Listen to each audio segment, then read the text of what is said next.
ஆணா இருந்தான்னு பெண்ணா இருந்தான்னு அத்தனை இந்த உடம்புனால வர்ற வேறுபாடே தவிர ஆத்மா பகவானுக்கு அடிமை தானே.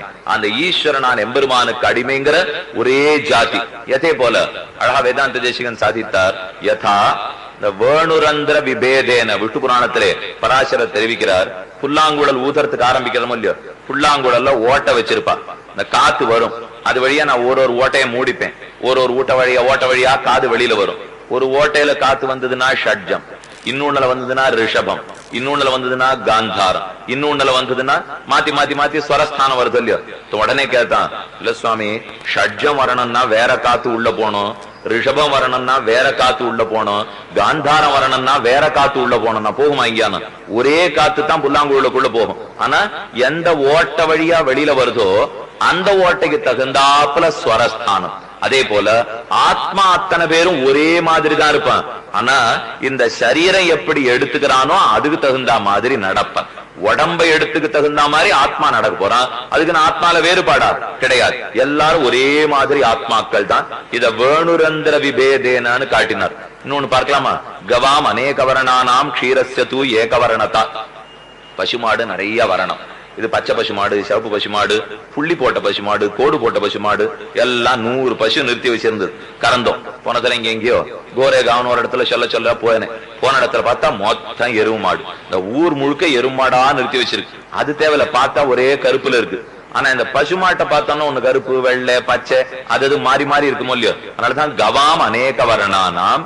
எத்தனையோ வரணத்துல மாடுகள் இருந்தாலும் பாலை கறந்தோம், கையில கிடைச்ச பால் ஒரே வெள்ளை. சுவாமி கருப்பு புட்டா போட்ட மாட்டுல கருப்பு பால் வந்திருக்கணும் இல்லையோ, பால்ல புள்ளி புள்ளியா கருப்பு இருந்திருக்கணுமே, இருக்காது. மாடு எந்த வரணத்தில் இருந்தாலும் பால் ஒரே வரணத்துல தானே இருக்கு. அதே போல இந்த சரீரம் எத்தனை மாறினாலும் ஆத்மா ஒரே ஜாதி தான். அப்ப அத்வைத்தத்துக்கும் விசிஷ்டாத்வைத்துக்கு என்ன வித்தியாசம்? ஆத்மாங்கிறது ஒன்னே ஒண்ணுதான், இது அத்வைத்தம். ஆத்மா பலர், ஆனா ஒரே ஜாதி, இது விசிஷ்டாத்வைத்தம். இது அத்வைத்தத்துக்கு விசிஷ்டாத்வைத்தத்துக்கு வித்தியாசம். இந்த இடத்துல வித்தியாசங்களை சொல்லத்தான் நமக்கே தவிர இது சரியா, அது தப்பா, இது வசத்தி, இது தாழ்ச்சி, இதெல்லாத்தையும் சொல்றதுக்கு அடி இப்ப வரல. இப்போ என்ன எல்லாருமே மகாச்சாரியர்கள், எல்லாருமே வேதத்தை அடிப்படையா வச்சுன்னு தான் சொல்லியிருக்கார். இப்போதைக்கு நாம பார்க்க வேண்டியது வேறுபாடு. அவர் இப்படி சொன்னார், இவர் இப்படி சொன்னார். இதுல இன்னொன்னு பார்த்தோம்னா சங்கரர் முன்னாடி பிறந்து விட்டார். 500 வருஷம் கழிச்சு ராமானுஜர் பிறந்தார். இன்னொரு 350 400 வருஷம் கழிச்சு மத்வாச்சாரியர் பிறந்தார். இவா 3 பேரும் ஒரே காலத்துல இருந்து சண்டை போட்டு இருந்தா கூட கொஞ்சம் ரசிக்கலாபம் இருந்திருக்கும். அது வேற இல்ல. ஒருத்தர் 500க்கு முன்னாடி, ஒருத்தர் 500க்கு பின்னாடினா ஒருத்தர் எழுதி வச்சுட்டு போனதுக்கு இன்னொருத்தர் பதில் சொல்லிட்டு இருக்க போறார். இவர் பதில் சொன்னார்னா இன்னொருத்தர் கேள்வி கேட்டு இருக்க போறான். இப்படியேதான் இது போயிட்டு இருக்க போறதே தவிர ஆனா 3 பேர்கிட்டையும் ஒரு கேள்வி கேட்கணும். சுவாமி கடைசியில அடைய போறது ஸ்ரீவைகுண்டம் உங்க யாருக்கான சந்தேகம் உண்டா? ஐயோ அதை கூட சொல்லுவோமான்னு விடுவா. கடைசியில போய் சேர போறது வாசுதேவனுடைய திருவடிகள்னு சந்தேகம் உண்டா? சந்தேகமே இல்லைன்னு விடுவா. இதுல எல்லாம் யாருக்கு சந்தேகம் கிடையாது. இப்ப என்னமோ கொஞ்சம் வழிமுறைகள்ல அப்படி இப்படி வித்தியாசமா நாம பார்த்துட்டு இருக்கோம். இது அத்வைத்தம், விசிஷ்டாத்வைத்தம், துவைத்தம். துவைத்தத்திலே ஜீவாத்மாவும் பரமாத்மாவும் நன்றாகவே வேறுபட்டவர்கள். விசிஷ்டாத்வைத்தத்திலே வேறுபட்டவர்கள், ஆனா விட்டு பிரிக்க முடியாதவர்கள், சேர்ந்தே இருக்கும்னு பார்த்துட்டோம் இல்லையோ. அத்வைத்தத்திலே ஒன்னே ஒண்ணுதான், ரெண்டாவது கிடையவே கிடையாது. இது 3. இப்ப ராமானுஜர் இங்க என்ன வியாக்கியானம் பண்ணார்னா, நாம இங்க ராமானுஜ பாஷ்யத்தின்படிதான் கீதையை அனுபவிச்சுட்டு இருக்கோம். ராமானுஜர் வியாக்கியானம் பண்ணார், எப்ப கண்ணன் நான் நீ இவர்கள்னு முதல் ஸ்லோகத்துல பிரிச்சுட்டானோ அப்ப தத்துவத்திரயவாதம் தான். ஏன்னா ராமானுஜருடைய வாதம் இங்க என்னன்னு சொல்றேன். கீதா பாஷ்யத்தை ராமானுஜ பாஷ்யத்தின்படி தானே நாம இந்த இடத்துல அனுபவிச்சுட்டு இருக்கோம். இப்ப கண்ணன் என்ன சொன்னா, நத்தேவாகன் ஜாத்துநாசன் நத்தன்னேமே ஜனாதிபாக. இப்ப விட்ட இடத்துக்கு வருவோம். ஓரளவுக்கு இந்த 3 இப்ப என்னன்னு பார்த்திருக்கோம். இனிமே ஸ்லோகத்துல அது எப்படி இருக்குன்னு பார்ப்போம். நத்தேவாகன் ஜாத்துநாசம், நான் பிரிச்சுட்டானா, நத்வம் நீன்னு பிரிச்சானா, இமே ஜனாதிபாக இவர்கள்னு பிரித்தானா. எப்ப நான் நீன்னு பிரிச்சானோ பரமாத்மா ஜீவாத்மா வேற. எப்ப இமே இவர்கள்னு சொன்னானோ ஜீவாத்மாக்கள் நிறைய பேர். இது ராமானுஜ சம்பிரதாயமாக இந்த ஸ்லோகத்துல பார்த்தா நாம தெரிஞ்சுக்கிறோம். நத்தேவாகம் ஜாத்துநாசம் நத்தன்னேமே ஜனாதிபாக ந சைவன பவிஷ்யாமஹ சர்வேவயம் அதப்பரம். ஏன்னா இது ஒரு சாஸ்திர வாக்கியம். உபனிஷத்து சொல்லித்து, நித்யோ நித்யானாம் சேதனச்சேதனானாம் ஏகோ பகூனாம் யோ விததாதி காமான். நித்யோ நித்யானாம், பகவானை பத்தியும் ஜீவாத்மாவை பத்தியும் சாஸ்திரம் சொல்றது. அவன் நித்யன், நாம நித்தியர்கள். நித்யோ நித்யானாம் சேதனச்சேதனானாம், அவன் பரமச்சேதனன், அபார ஞானி, நாமும் ஞானம் படைத்தவர்கள். ஏகோ பகுநாம், அவன் ஒருத்தன், நாம நிறைய பேர். யோ விததாதி காமான், இவன் கேட்கறதெல்லாத்தையும் அவன் கொடுக்கறான். இதான் இப்ப உபனிஷத் வாக்கியம். நித்யோ நித்யானாம் சேதனச்சேதனானாம் ஏகோ பகுநாம் யோ விததாதி காமான். ராமானுஜர் அந்த வாக்கியத்தை பிடிச்சிருந்தாரு. இப்போ அவனை ஒத்தன் எங்களை நிறையான்னு சொல்லித்தா, அப்ப அவன் வேற நான் வேற, எங்களுக்குள்ள நிறைய. அவனை நித்தியன் நாங்களும் நித்தியர்கள்னு சொல்லித்தா, அப்ப அவன் நித்தியன் நாம் நித்தியர்கள், ஜீவாத்மா பரமாத்மா பேதம் சொல்லித்து. நித்யோ நித்யானாம் சேதனச்சேதனானாம் ஏகோ பகுநாம் யோ விததாதி காமான். இவா கேட்கறது எல்லாத்தையும் அவன் கொடுத்துடுறான். ஆண்டாள் பாசுரத்தை பாப்போமா? உபனிஷத்துல இருந்து சொன்னா கொஞ்சம் புரிஞ்சு கட்டமா இருக்கும். பாசுரத்தை பார்ப்போம். நாராயணனே நமக்கே பறை தருவான். முதல் பாசுரம் ஆண்டாளுடையது, மார்கழி திங்கள்.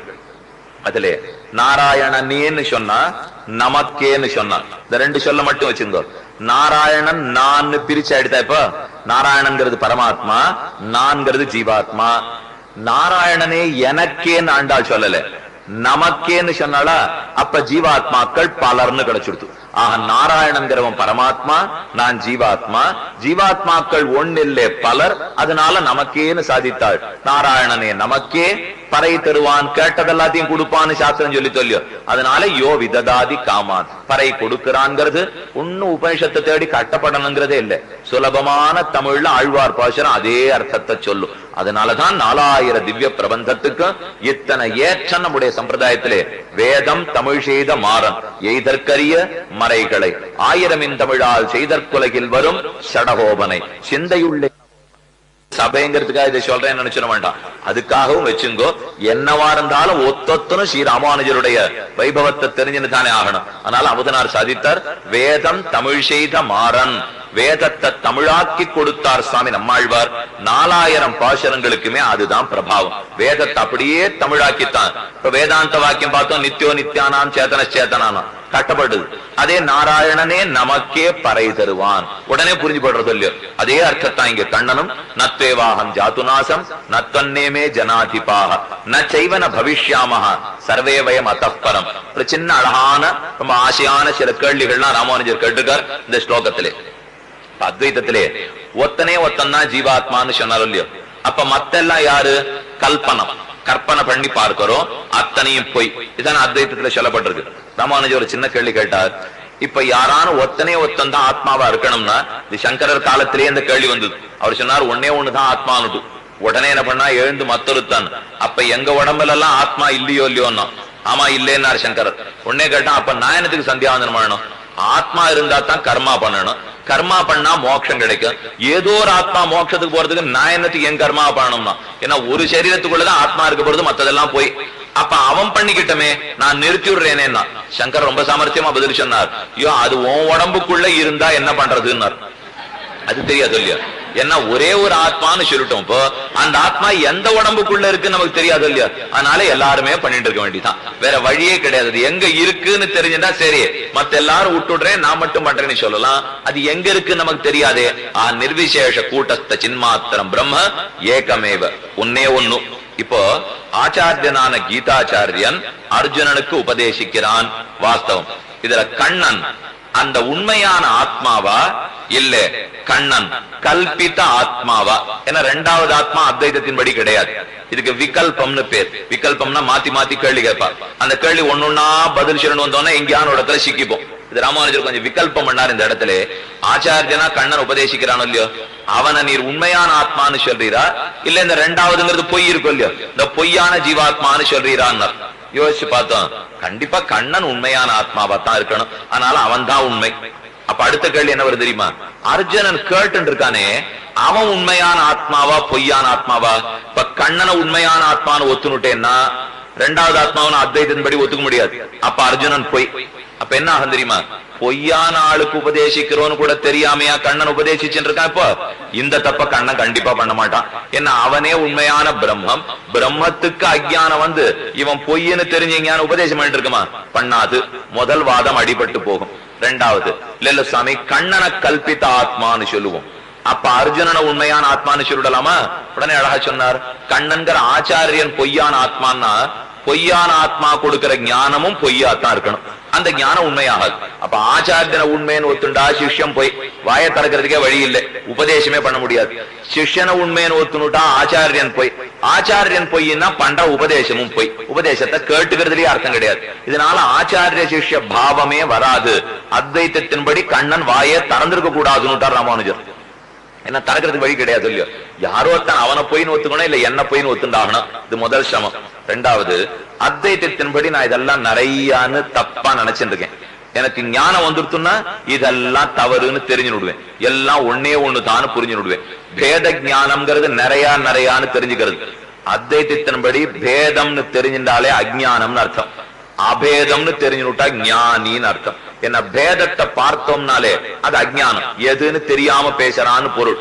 ராமானுஜர் அடுத்த கேள்வி கேட்டார். இப்ப கண்ணன் உபதேசம் பண்ண ஆரம்பிக்கிறானோ இல்லையோ, அவனுக்கு அத்வைத ஞானம் வந்துடுத்தா இல்லையா? ஒரு சின்ன கேள்வி கேட்பான். கண்ணன் தான் உபதேசிக்கிறான், அவனுக்கு அத்வைத ஞானம் வந்துடுத்தா இல்லையா? வந்துடுத்துன்னு தான் சொல்லணும், இல்லன்னா அவர் ஆச்சாரிய பீடத்துல இருந்து இறங்கிடுவா. ஏன்னா அத்வைத உபன்யாசம் பண்ணோம்னா அவனுக்கான கடைசி பட்சம் அத்வைதம் தெரியணும். இப்ப கண்ணனுக்கு அத்வைத ஞானம் வந்திருந்தால் ரெண்டாவது இல்லைன்னு என்ன தெரியுமோ இல்லையோ. ஆனாலும் அர்ஜுனனுக்கு ஏன் உபதேசிக்கிறார்னு கேட்டார். அதுக்கு பாதித அனுவிருத்தின்னு ஒரு அழகான, ரொம்ப நமக்கு ரசிக்க கூடிய ஒரு விஷயம் அத்வைத்தத்துல உண்டு. பாதித அனுவிருத்தின்னா, நான் காணல் நீர்னு கேள்விப்பட்டிருக்கேன் இல்லையோ. இந்த காணல் நீர்னா எங்க மிருக திருஷ்டிக்கான சம்ஸ்கிருதத்துல பேர். இந்த கோடியில நான் வண்டி ஓட்டின்னு போறச்சே தண்ணீர் ஆட்டம் அந்த இடத்துல தெரியும். கிட்டக்கு போனா தான் அது இல்ல வெறும் பொய்ன்னு எனக்கு தெரிஞ்சு போயிடும். மிருக திருஷ்டிக்கான மான் அதை நோக்கித்தான் எப்பவும் ஓடுமா. பாவம் ஓடி ஓடி ஏற்கனவே தாகத்துல அது ஓடுறது. இன்னும் இது ஓடி ஓடி கிடைக்காம இன்னும் தாகம் அதிகமாய் பிராணம் போடும். இதுதான் மான் படுற பாடு. அதனாலதான் அதை மிருக திருஷ்டிக்கான்னு சொல்றோம். திருஷ்ணனாலே தேவையில்லாத இடத்துல நம்மள ஆசை பிடிச்சு இழுக்க சொல்லியோ, அதைத்தான் திருஷ்ணான்னு சொல்லுவார்கள். இந்த மிருக திருஷ்டிகா காணல் இருக்கே, நான் அதை பார்த்தேன், தண்ணீர் நினைச்சிருந்தேன், ஓட ஆரம்பிச்சேன். என் பக்கத்துல என் நண்பன் இருந்தான், ஏற்கனவே அது அப்படின்னு மயங்கி ஓடி போய் முட்டின்னு அவன் திரும்பி வந்துட்டான். அதனால அவனுக்கு தெரியும் அது காணல் நீர்.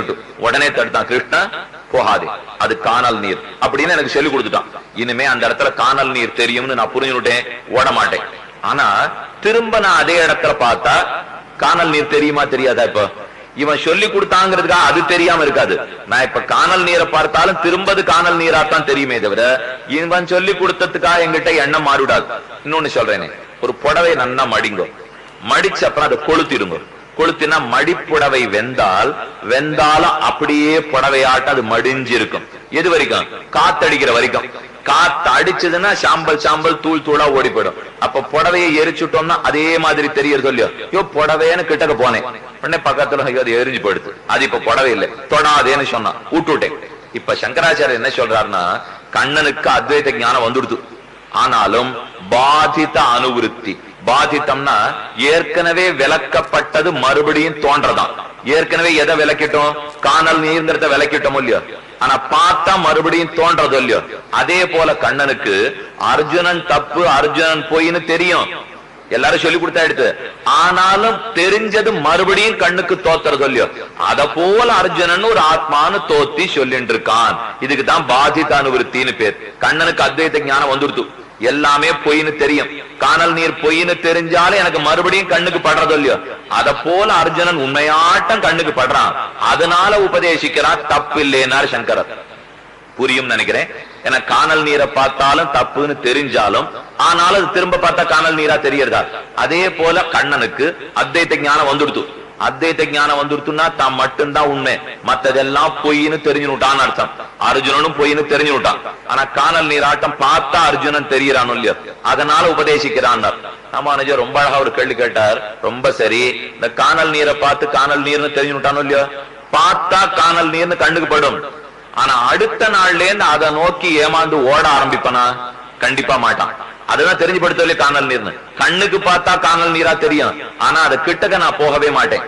நம்ம மடி புடவை வெந்திருந்தது, சாம்பல் முதல் தரம் தெரியல, பக்கத்துல இருக்கிற சாம்பல்னு சொல்லிட்டான். தெரிஞ்ச அப்புறம் பார்த்தா சாம்பலாட்டா இருக்குமே தவிர அதை எடுத்து உடுத்திக்கிற முயற்சியை நான் எடுக்கவே மாட்டேன்.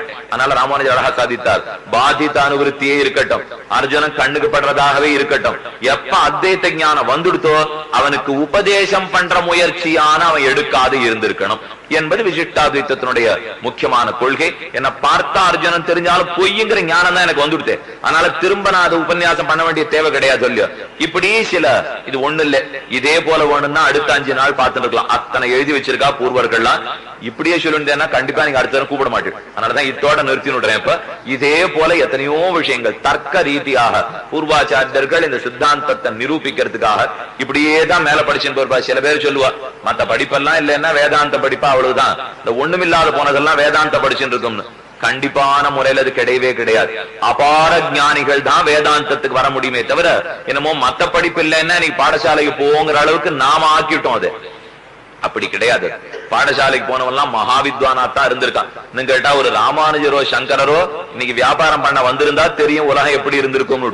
ஒரு இடத்த மிச்சம் வச்சிருக்க மாட்டா. பாரத தேசம் தான் முதல்ல இருந்திருக்கும். அவளுக்கு அது பிடிக்கல, கிட்டக வரல.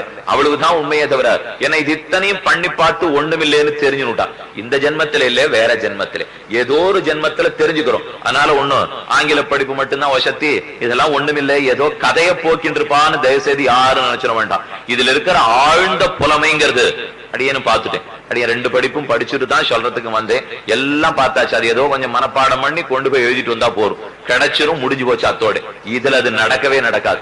முதல் நாள் படிச்ச ஆனா அவன்னால இருந்து உசுறு போற வரைக்கும் ஞாபகம் வச்சுக்க வேண்டியதை வச்சுட்டு தான் ஆகணும். இன்னைக்கு கீதை சொல்லி முடிச்சிருவோம், கேள்வி கேளுன்னு சொல்லுவோம். ஒரு சின்ன குழந்தை அங்கேருந்து கேட்கும், எழுந்திருந்து வியாக்கரணத்துல ஏதான ஒரு சந்தேகம் கேட்கும்.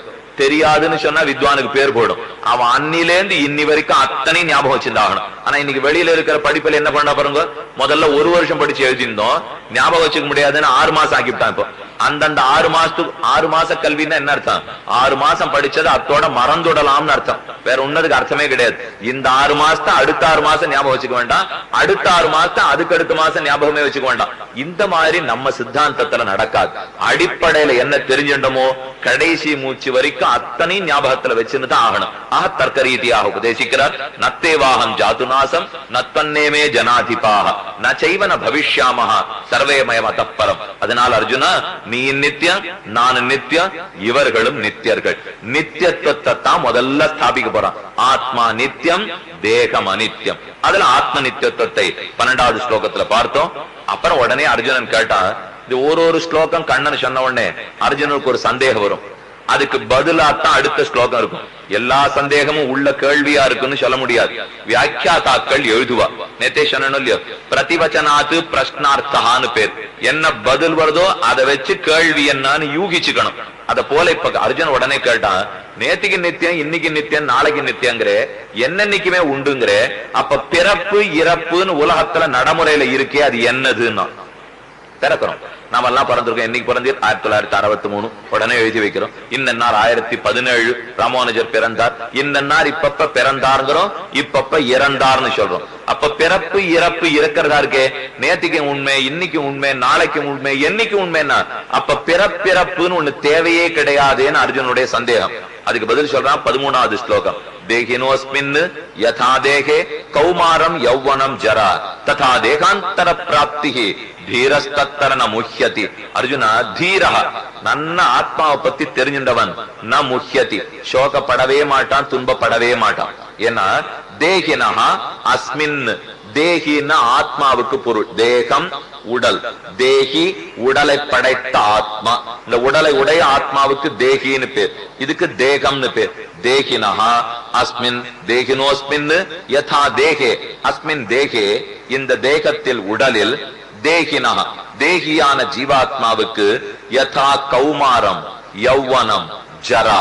முதல்ல கௌமாரம் சிசுவா இருக்கேன். இந்த சிசுவா இருந்தா பாலனாவேன், பாலனா இருந்தா குமாரனாவேன், குமாரனா இருந்தா யுவாவாவேன், யுவாவானா விருத்தனாவேன், விருத்தனானா பிராணம் போடும். இதனை எல்லாம் மாறுதல் நாம வச்சுருக்கோம். முதல்ல சிசு குழந்தைன்னு சொல்றோம், பாலன்னு சொல்றோம், குமாரன்னு சொல்றோம், கட்டிளங்காளைன்னு சொல்றோம், வயசாச்சுன்னு சொல்றோம், போட்டார்னு சொல்றோம். இதெல்லாம் தேகத்துக்குள்ள ஜீவாத்மாவுக்கு மாறுறது இல்லையோ.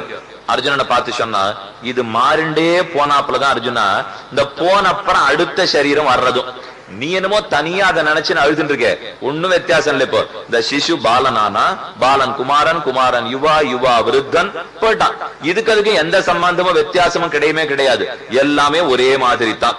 ஆனா அர்ஜுனா, எனக்கு என்ன ஒண்ணே ஒண்ணு புரியறது இல்லை தெரியுமா? இந்த சிசு பாலன் அரைச்சே பிறந்த நாள் கொண்டாடுறான். பாலன் குமாரன் அரைச்சே பிறந்த நாள் கொண்டாடுறான். குமாரன் யுவா வாரச்சே ஒரே கேளிக்கை, என்ன கல்யாணம் வேற போறது இல்லையோ, யுவா வாரச்சே அதுக்கு கொண்டாடுறான். யுவா விருத்தனாரச்சே நன்னா சம்பாதிச்சு வீடு வாசல் எல்லாம் கட்டுவிட்டார் கொண்டாடுறான். இந்த விருத்தம் போறச்சே மட்டும் ஏன் அழறான்னு எனக்கு தெரியல. இதுதான் ரொம்ப சுலபமா சொல்லிட்டான் கண்ணன். இப்ப இதெல்லாம் மாறினத்துக்கு ஒத்தரம் அழகா தெரியல அர்ஜுனா. இந்த கடைசியில மாறுறதுக்கு மட்டும் எதற்காக